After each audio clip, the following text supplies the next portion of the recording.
네, 성탄절이 이제 한 주간 다가왔습니다. 참 한 해가 참 빠르다는 생각들을 하게 되고요. 또 저희들이 성탄절을 맞이하면서 예수님을 기다린다, 예수님을 소망한다, 그런 의미들이 무엇인가를 오늘 이 마리아라는 여인을 통해서 함께 살펴보려고 합니다. 이 성탄에 마리아라는 여인을 통해서 우리가 돌아보려고 하는 것은 신학적으로는 어렵게 말하면 수태고지 이런 이야기예요. 수태고지가 뭐냐? 임신을 할 것에 대한 것을 알려줬다, 이런 얘기를 수태고지라 이렇게 신학적으로는 어렵게 말하는데요. 오늘 이 예수님을 잉태하게 될 그 이야기를 천사를 통해 듣는 이 마리아의 어떤 모습들을 통해서 우리가 성탄을 한 주간 놓고 기다리면서 어떠한 마음으로 내가 성탄을 좀 기대하고 바라보고 또 기다려야 할까, 그런 이야기를 좀 함께 나누려고 합니다. 오늘 말씀을 통해서 우리가 이 마리아처럼 이 말씀대로 내게 이루어지이다 라는 고백을 할 수 있는 그런 믿음으로 성탄을 기대하고 소망하고 기다리는 우리 모두가 될 수 있기를 주님의 이름으로 먼저 축원합니다. 첫 번째 함께 나누려고 하는 것은 마리아의 순종에 대한 겁니다. 예수님이 이 땅에 우리를 구원하기 위해 오시는 건 이 대속의 죽음의 십자가를 지시기 위함입니다. 2000년 전에 우리를 구원하시겠다고 예수님이 오셨습니다. 이 세상에 죽을 목적으로 태어나는 사람은 없을 거예요. 우리가 살아가는 모든 삶의 영역 속에 예수님을 믿고 나면 우리가 알게 되는 게, 우리가 하나님의 영광을 위해서 살아가는 존재로 살기 위해 이 땅에 태어났다라는 사실들을 알게 됩니다. 근데 예수님은 조금 목적이 다르신 거죠. 예수님이 이 땅에 왜 오셨느냐? 우리를 대신해서 대속의 십자가의 죽음을 죽기 위해서 이 땅에 태어나신 목적을 가지고 있다는 거예요. 그러니까 태어나는 목적이 쉽게 말하면 십자가에 죽으려고 태어난 거란 말이에요. 그러니까 예수님은 그럴 필요가 없으신 분이십니다. 그런데 그분이 이 땅에 굳이 인간의 몸으로 오셔야만 했기 때문에, 또 인간의 몸으로 오시면서 또 어떤 중요한 하나의 문제가 있기 때문에 이 십자가에 죽으시기 위한 이유로, 목적으로 인간으로 오셨다라고 말합니다. 그런데 이 인간으로 오시기 위해 오늘 우리가 읽은 본문에는 한 아이의 희생과 헌신의 순종이 있었다라고 말합니다. 제가 조금 전에 뭐라고 표현했는지 기억이 나세요? 마리아를 뭐라고 표현했어요? 한 아이라고 제가 표현했어요. 한 아이.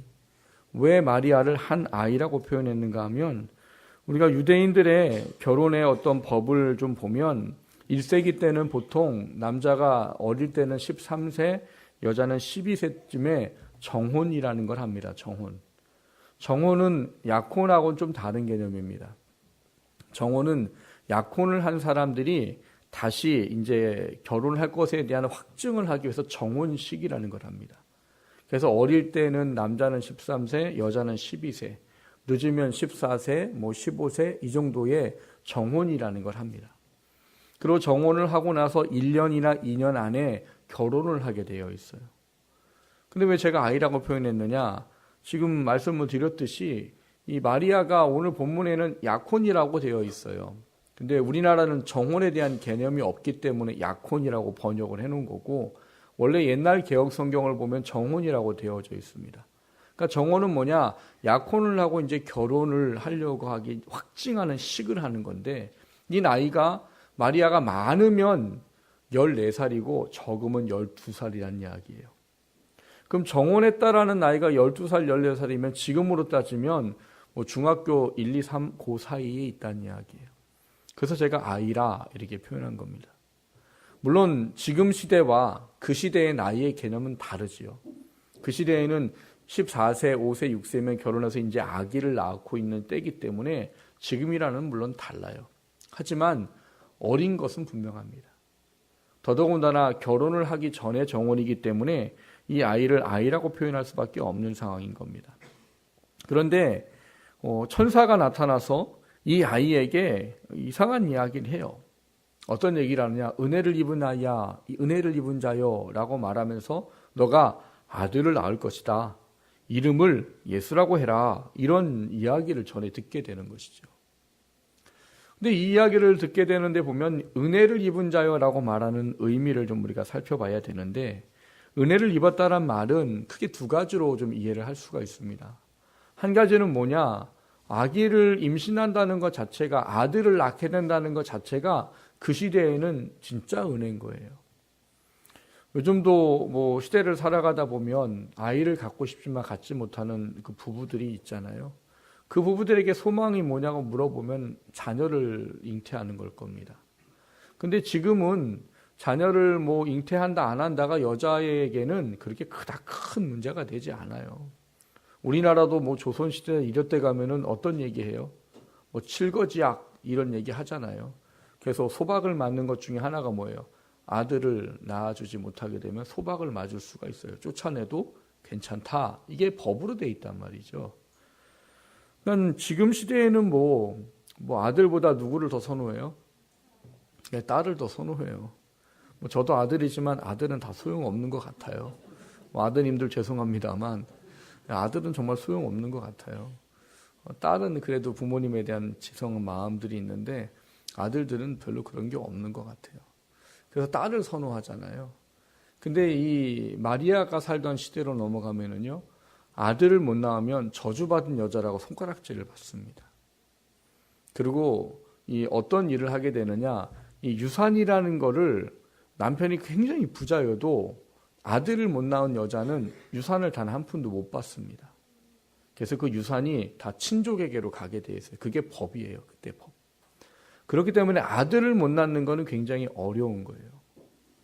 근데 그런 아들을 못 낳는 그런 상황들도 있을 수 있는데 오늘 넌 아들을 낳을 것이야 라고 하는 얘기를 들었다는 건 은혜일 수밖에 없는 거지요. 그런데 오늘 본문에서 말하는 은혜는 그런 것과는 차원이 다른 겁니다. 두 번째로 우리에게 은혜라고 여겨져야 될 건 뭐냐 하면 이 마리아란 여자아이가 임신하게 되는 이 존재가 온 인류를 죄로부터 구원할 메시아 예수 그리스도라는 사실인 거예요. 그러니까는 비천한 몸이다라고 말할 수 있는 인간에게 누가 오시느냐? 인류를 구원할 하나님이 인간의 몸으로 이 땅에 태어나게 되는데 나를 통해서 태어나게 된다는 거예요.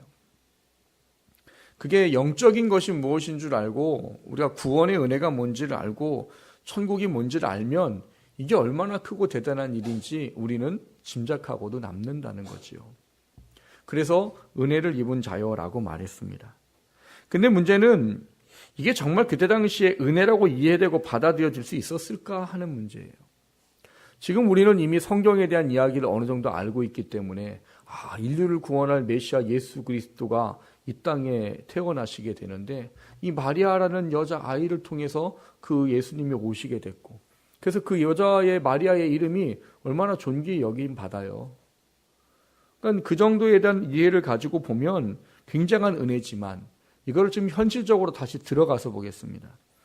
이스라엘에게는 중요한 법이 하나 있습니다. 어떤 법이 있는가 하면 결혼하기 전에 임신하게 되면 어떤 처벌을 받게 되어 있어요. 어떤 처벌을 받느냐?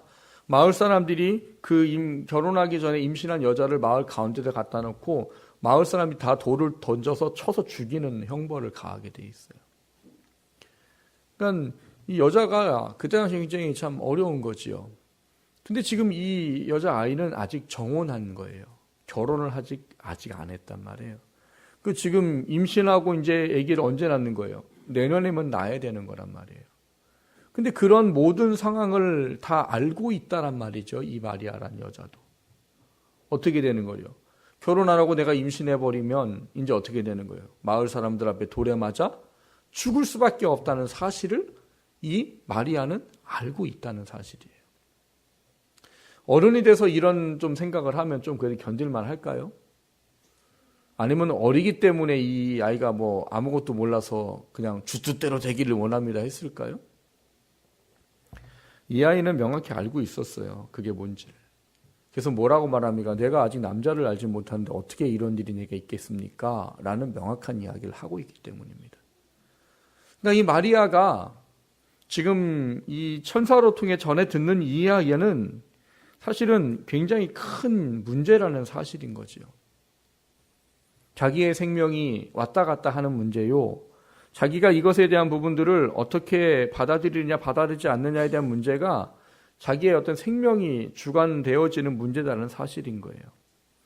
근데 문제는 우리가 38절에 보면 알 수 있듯이 뭐라고 말합니까? 마리아가 이르되 주의 여종이오니 말씀대로 내게 이루어지이다 라고 그걸 어떻게 했어요? 그대로 받아들였더라는 거예요. 문제는 이 과정과 이 마리아의 순종이 어떤 의미를 갖는가 하는 겁니다. 여러분, 예수님은 하나님이십니다. 그분은 영이셔요. 영이라는 존재는 어떤 존재냐? 안 먹어도 되고요. 안 자도 됩니다. 여러분, 그런 생각 가끔 안 해요? 차라리 안 먹고 살면 얼마나 좋을까? 저는 먹는 거에 별 감흥이 없는 사람이라 저는 먹는 게 끼니를 때우는 거예요. 살아야 되니까. 그러니까 때는 이거 안 먹고 살면 얼마나 좋을까? 배 안 고프면 얼마나 좋을까? 이 생각은 저는 가끔 합니다. 여러분, 얼마나 잠 안 자고 안 피곤하면 얼마나 좋아요? 잠 안 자고 24시간 풀가동할 수 있으면 뭐 놀아도 풀가동하고 놀 수 있고 일을 해도 풀가동하고 일고 안 피곤하면 얼마나 좋겠어요. 우리 육신이라는 존재는 그 한계가 있단 말이에요. 안 먹으면 배고프고 안 자면 피곤한 거예요. 근데 영적인 존재는 그게 상관이 없고 의미가 없어요. 영원히 안 드시고 영원히 안 주무셔요. 그리고 오직하면 성경에서 우리에게 뭐라고 말해요? 이스라엘을 지키시는 자는 졸지도 아니하시고 주무시도 아니한 자다라고 말하잖아요. 근데 여러분, 하나님이신 예수님이 이 땅에 인간으로 왜 오십니까? 그분이 이 땅에 인간으로 오는 게 뭐 그분에게 하나라도 좋은 이유가 있어요? 아무 이유 없어요. 그냥 하늘에서 계시고 하나님의 신분으로, 신의 신분으로 계시면 그냥 뭐 사람들이 찬송하고 영광받고 이런 것만 하시면 돼요. 근데 이 땅에 오시면 성경에 예수님께서 뭐라고 말하는가 하면 여우도 제 굴이 있고 참새도 제비도 자기 둥지가 있는데 인자는 머리 둘 곳이 없다라고 말해요. 그게 뭐예요? 쉴만한 거처할 만한 곳이 없다라는 이야기인 거예요. 그 예수님도 40일 금식하셔서 배고프시기도 하시고 왜 밤늦게 피곤하시기도 하시고 새벽에 일어나시고 피곤하신 인생을 사셨어요. 근데 왜 하나님인 그분이 왜 굳이 인간으로 이 마리아라는 여자를 통해서 와야 하느냐 하는 문제인 겁니다. 여러분, 그분이 이 땅에 오시는 이유는 그분을 위한 건 단 한 가지도 없고요. 그분이 이 땅에 오시는 이유는 단 하나입니다. 우리라는 존재가 예수 그리스도로 말미암아 이뤄놓으신 구원을 입고 지옥의 형벌로부터 영원한 천국의 생명으로 옮겨지도록 하기 위한 이유 때문에 예수님이 이 땅에 오신다는 사실인 거예요. 그러니까 그분은 안 오시면 그분한테 더 좋아요. 근데 그분은 굳이 인간으로 이 땅에 오시는 거예요. 왜냐? 인간으로 오셔야 우리를 대신해서 죽어주시고 죄값을 치를 수 있기 때문인 거예요. 그러니까 인간이 아니면 신은 죽지 못하는 거잖아요. 그래서 인간으로 와야 우리의 죄를 대신 갚아주시는 죽음을 죽을 수 있기 때문에 인간으로 오시는 거예요. 그런데 오늘 본문엔 또 한 가지 있는 게 있는 거지요. 그렇게 인간으로 오는 것까지는 그렇다 이제 치는데 또 하나는 왜 굳이 이렇게 어린 아이에게 목숨을 걸어야 하는 문제까지를 이야기하면서 이 땅에 오셔야 하는가 하는 문제예요. 그거는 제가 예전에 설명을 많이 드린 적이 있어요. 죄인을 위해서 죽어주는 게 의미가 없습니다. 그러니까 사형수가 또 다른 사형수를 위해서 내가 대신 죽어줄 테니까 저 사람 좀 살려주십시오. 그러면은 재판관이 살려줍니까? 안 살려줍니까? 안 살려주지요. 왜? 너도 사형수인데 무슨 대신해서 죽는다고 내가 얘를 왜 살려주냐는 거예요. 만일 그런 건 있겠죠. 죄가 없는 사람이 내가 대신 죽어줄게요. 저 사람 살려주십시오. 그러면 그거는 뭐 대체해 줄 수 있는 거잖아요. 근데 똑같은 사형수가 똑같은 사형수를 해서 죽겠다? 이거는 말이 안 되는 거예요. 왜 그러는가 하면 예수님이 만약에 인간의 방법으로 태어나서 오신다면, 만약에 마리아와 요셉이 결혼해가지고 그냥 예수님이 오셨다면 여러분, 예수님을 위해서 1000번, 10,000번 죽어도 우리는 구원받지 못합니다. 왜요? 남자가 여자에서 결혼해서 태어나는 모든 사람은 뭐예요? 죄를 갖고 있는 죄인이기 때문이에요. 우리가 이해할 수 없는 부분 같아 보이지만 그게 법이에요, 법. 쉽게 이해하면 조선시대의 법을 제가 얘기한 적이 있었잖아요. 홍길동이 아버지를 아버지라 부르지 못하고 형님을 형님이라 부르지 못하니까 난 집을 나가겠습니다라고 하잖아요. 왜요? 그 시대의 법이 양반과 양반이 결혼해서 낳은 아이만 양반이 되는 거예요. 둘 중에 하나가 양반이 아니면 서출인 거지요. 그럼 걔는 이도 아니고 저도 아닌 거예요. 아버지인데 아버지라고 못 불러요. 형인데 형이라고 못 부른다고요. 왜? 양반이 아니니까. 근데 여러분, 홍길동이 뭐가 부족해서 그렇게 해요? 홍길동 대단하잖아요. 막 머리도 뛰어나고 뭐 축지법에 변신술까지 쓰잖아요. 근데 그 사람이 뭐가 부족해서?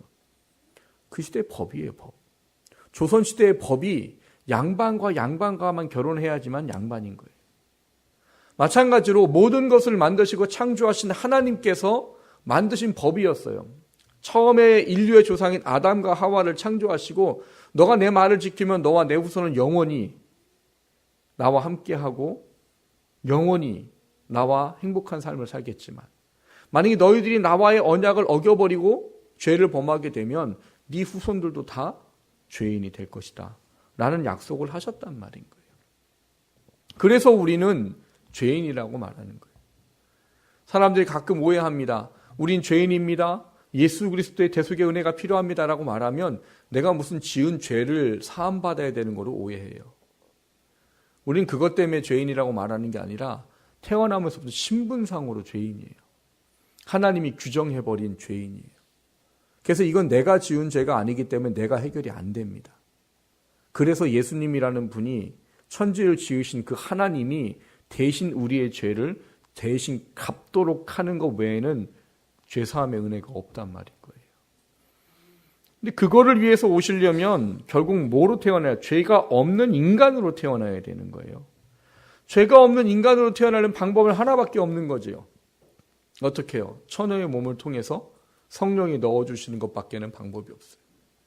그래서 이 어린 여자아이에게 예수님이 잉태되도록 하는 수태고지를 전해주고 그렇게 이 예수님은 처녀의 몸을 통해서 인간으로 태어나신 겁니다. 안 그러면 우리를 구원할 수 없어요. 여러분, 예수라는 사람이 죽었기 때문에 구원받은 게 아니고요.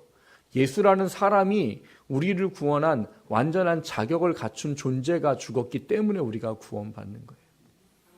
그가 죄가 없으셔야 되고 우리 같이 인간으로 대신 죽어줄 수 있어야 하는 그런 하나님이어야만 우리의 죄는 용서되는 거예요. 예수라는 사람이 죽었기 때문에 용서받는 게 아니에요. 누가 대신 죽어줬기 때문에 용서받는 게 아니라 구원에 합당한 자격을 갖추신 메시아가 죽었기 때문에 우리는 구원되는 거예요. 안 그러면 오늘날도 대신 죽어주면 다 천국 갈 수 있으면 예수님 필요 없지요. 그런 이유 때문에 예수님은 이 처녀라는 몸을 통해서 이 땅에 오셔야만 했던 겁니다. 그리고 놀라운 것은 그것이 쉽지 않은 일이었다는 거지요. 그 쉽지 않은 문제가 이루어지는 그 방법 외에는 우리가 구원받는 일이 없어요. 여러분, 예수님이 2000년 전에 마리아의 몸으로 처녀의 몸으로 통해서 태어나지 않고 그분이 죽지 않으셨다면 여러분, 우리는 지금 여기 앉아서 예배 드릴 수 없습니다. 하나님을 아버지라 부를 수 없고요. 예수를 주라 시인할 수가 없어요.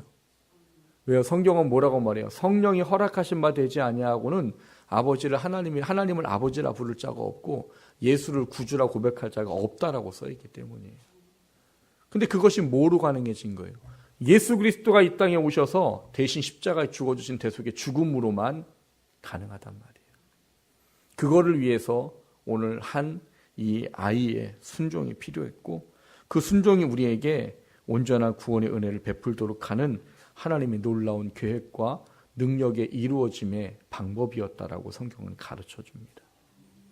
성탄을 기다리면서 이 마리아란 여자아이를 좀 깊이 묵상하시기를 주님의 이름으로 축원합니다. 그냥 우리가 구원받는 게 아니라 이 여자아이의 헌신과 희생에 순종이 있었기 때문에 우리가 예수님이 이 땅에 오셔서 나를 대신해서 죽으실 수 있었다는, 그것 때문에 구원받았다는 그 사실을 다시 한번 좀 묵상하시면서 성탄을 기다리시는 한 주가 되기를 주님의 이름으로 축원합니다. 두 번째로 나누고자 하는 것은 순종함으로 기다리는 성탄입니다. 오늘 마리아의 순종을 제가 잠깐 좀 각색을 해볼게요. 마리아에게 천사가 나타났어요. 그래서 은혜를 입은 자여, 너가 내년에 아들을 낳을 것이다. 근데 마리아가 좀 머리를 굴려봤어요. 어떤 머리를 굴려봤어요? 지금 내가 임신하면 어떻게 돼요? 돌마다 죽어야 돼요. 그 마리아가 이제 이렇게 얘기를 하는 거죠. 천사님, 제가 그거를 받아들이겠습니다. 근데 1년만 참아주십시오. 2년만 참아주십시오. 제가 1년, 2년 지나면 제가 결혼하거든요. 결혼하면 그때 그 예수님을 저한테 주십시오. 그럼 제가 이 예수님을 낳아가지고 이렇게 할 테니까 1년만, 2년만 좀 참아주십시오. 그러면 어떨까요? 순종하는 거잖아요. 아니에요? 순종하는 거잖아요. 마리아를 왜 머리를 절레절레 흔드세요? 아니, 너 은혜 입은 야, 마리아야. 내가 너를 통해서 아들을 낳게 해서 이름을 예수라고 해라. 순종한다니까요? 언제 순종한다고요? 1년, 2년, 뭐 한 다음에? 결혼한 다음에. 결혼한 다음에 당신의 말을 받아들이고 내가 아들을 예수를 낳을 테니까 1년이나 2년 있다가 저한테 예수를 허락해 주십시오. 그럼 제가 그때 기꺼이 기쁜 마음으로 순종하겠습니다. 할 수 있잖아요. 아니에요? 그러면 뭐가 안 이루어질까요? 아까 첫 번째 대지에 말씀드렸듯이 우리의 구원은 이루어지지 않습니다. 왜요? 결혼해서 태어난 아이는 죄인이기 때문이에요. 앞서 말씀을 드렸듯이 죄인은 죄인을 대신해 죽을 수가 없습니다. 죽어줘도 아무 의미가 없단 말이에요. 그분이 죄 없이 태어나려면 꼭 그때 태어나야만 하는 거예요. 언제요? 마리아가 처녀일 때. 저는 이 말씀을 묵상하면서 한 여자를 좀 떠올려 봤습니다. 누구냐면 에스더라는 여자였어요. 에스더라는 여자는 어떤 여자입니까? 이스라엘이 이 하만이라는 사람의 계획 때문에 다 전멸할 수밖에 없는 상황일 때 이 모르드게라는 삼촌이 이 여왕이 된 에스더한테 가서 야, 이렇게 우리가 다 죽게 됐다. 야, 하나님이 너를 왕비로 세워주신 게 이때를 위함인 줄 어떻게 아느냐. 네가 근데 만약에 이때 너가 너의 일을 하지 않으면 하나님은 다른 사람을 통해서 분명 우리를 구원할 건 난 믿는다. 그런다 그렇게 되면은 너랑 네 아버지 집은 아무 유익이 없는 거다. 라는 이야기를 해요. 그 이야기를 들은 에스더가 고민을 하고 결단을 하지요. 무슨 결단을 합니까? 삼촌, 오늘부터 내가 내 시녀와 함께 3일을 금식하겠습니다. 그리고 삼촌도 돌아가서 우리 이스라엘 유대인 사람들 모아가지고 나를 위해서 3일 동안 금식해 주십시오. 그러고 나면 내가 죽으면 죽으리라 하는 마음을 가지고 왕께 가겠습니다. 이렇게 말해요. 근데 왜 그렇게 목숨까지 걸어야 되느냐? 그때 당시에 이 나라에는 법이 있습니다. 누구든지 왕이 직무하는 곳에 나아 오려면 왕이 부르는 사람만 올 수 있어요. 왕이 부르지도 않는데 나오지요? 그럼 그가 아내든 자식이든 부모든 다 죽습니다. 그게 그 나라의 법이에요. 이제 성경을 보면 뭐라고 되어 있는가 하면 이 에스더가 그런 말을 해요. 삼촌, 왕이 나를 부르지 않은 지 벌써 한 달이 넘었습니다. 근데 내가 만약에 부르지도 않는데 거기에 가면 날 이렇게 죽습니다. 좀 이해를 좀 해주십시오. 라고 말했던 거예요. 그러니까 지금 이 에스더가 모르드게의 이야기를 깨닫고 듣고 알고 그게 무엇인지를 알고 결단하는 건 결국 뭐냐 하면 죽음을 각오하고 가야 되는 것에 대한 결단이란 말인 거예요. 근데 에스더에게 그 마음이 주어진 거지요. 그 3일 동안 금식하고 기도하고 내가 왕께 갈게요. 그 내 상황과 화정을 얘기하러 갈게요. 그게 근데 뭐라는 거예요? 죽으면 죽으리라는 각오가 있어야 하는 일이란 말이에요. 왜요? 안 불렀는데 가면은 안 해도 소용없어요. 어떻게 해요? 댕강 잘려 죽는 거란 말이에요. 오늘 우리가 읽은 이 마리아 또한 그런 말의 고백은 하지 않았지만 똑같은 의미를 갖고 있다는 사실을 좀 돌아봐야 되는 겁니다. 왜요?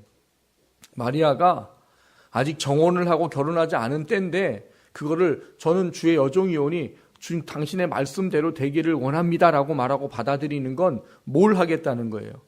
내가 돌마다 죽으면 돌마다 죽겠습니다라는 얘기와 똑같은 이야기라는 거예요. 왜냐하면 그때 당시에 율법상으로 그렇게 될 수밖에 없기 때문이에요. 마리아가 만약에 아까 각색을 해서 말씀을 드렸듯이 제가 순종은 하긴 할게요. 그러나 1년, 2년 내가 결혼한 다음에 예수를 주십시오.